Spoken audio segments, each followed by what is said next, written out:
I do want to make a statement. I did not pick a certain game. I know CJ picked that game, and it goes very much against my brand that I did not pick that game, but I was confident that CJ would pick it. So it'll make sense when it makes sense. But I will start with my first game of the weekend, and it is a big battle in the SEC between LSU and Texas A&M. This is the game of the weekend. Number 8 LSU, number 14 Texas A&M. If you told me at the beginning of the season this was potentially going to be for the SEC, for first place in the SEC, I would have said you are absolutely crazy. But LSU 3-0 in SEC play, Texas A&M 4-0 in SEC play. CJ, I am curious your perspective. With both of these teams, do either of them definitively scream to you best team in the SEC, or is that still a designation for a team like Georgia coming off of their win over Texas? Would you put Texas and Georgia ahead of either of these two teams? I'll answer your question, and then I'll give you my real answer. Okay. I would put both Georgia and Texas ahead of both of these teams just because of what they've done. So would I. Here recently. Now the real answer is, it doesn't matter. You got to do it on the field, and Texas A&M will play last game of the season here, so we'll figure that out then. LSU, you beat Texas A&M, you've got a straight shot to the SEC championship game. Mm-hmm. Like that's how important a big a win this would be for LSU. There's no Alabama or Georgia there. You already played Ole Miss. You lost, but.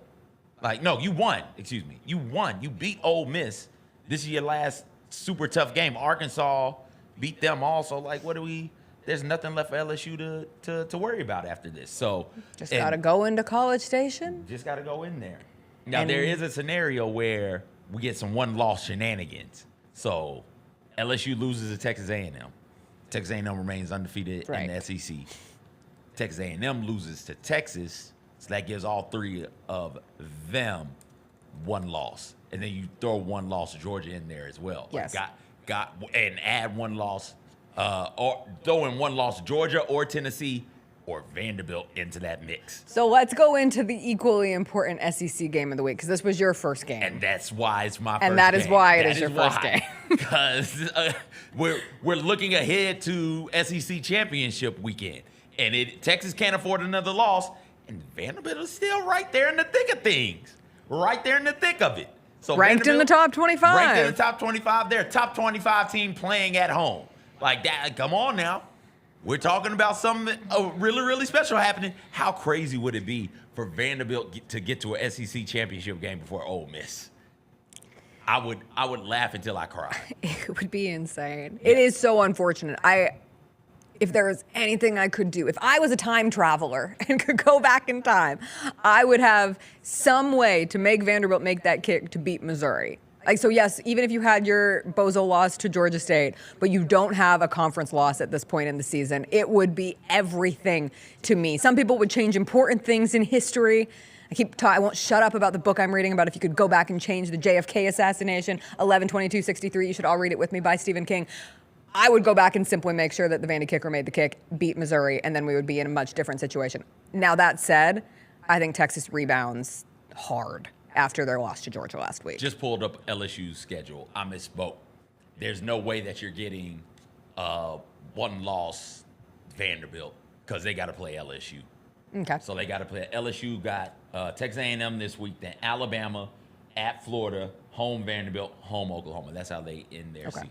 So maybe you don't end up with that, but you could still end up with 4 one-loss teams, I'm pretty sure, in the SEC when it's all said and done. And then who's getting left out? And then what does that mean from a playoff implication standpoint? Do all 4 of those teams get in? It's also a matter of when we get into my next game of the week, it's all about the highest ranked champions too. Like the language of the college football playoff. And for whatever reason, I, for the longest time, was under the impression that the Power 4 conferences had somehow written it into the bylaws of the expanded playoff that it's the top 4 Power 4 ranked conference champions. but it's anyone. So if you are Boise State, hypothetically, currently ranked 17th in the AP poll, we don't have the first college football playoff rankings yet. I believe we get those after next week, right? It's week 10 when we start doing the college football playoff rankings, but those are the ones that matter. Boise State plays UNLV tonight. You know I love me a Friday night actual meaningful college football game, and as it pertains to UNLV, after the whole quarterback thing, they're still really good. They're a one-loss team on the season. They've performed well. Their wide receiver, who's so good, this was a crazy stat that popped up in one of my college football newsletters. He leads the country in blocked punts, and he has more blocked punts than any FBS team. Hey. Isn't that bizarre for a receiver? So that's that Ricky White III, who's been tremendous for them this season as a wide receiver too. But this is a huge game for Boise State, and I continue to be on the trend where as long as Boise State does not lose another game, their very close game against Oregon, they outgained Oregon in that loss to Oregon, and Ashton Jeanty, that's kind of where he really popped onto the scene, and now very much looks like he will at least get an invite to New York for the Heisman ceremony. That will be the team of the non-power conferences to watch out for, from my perspective.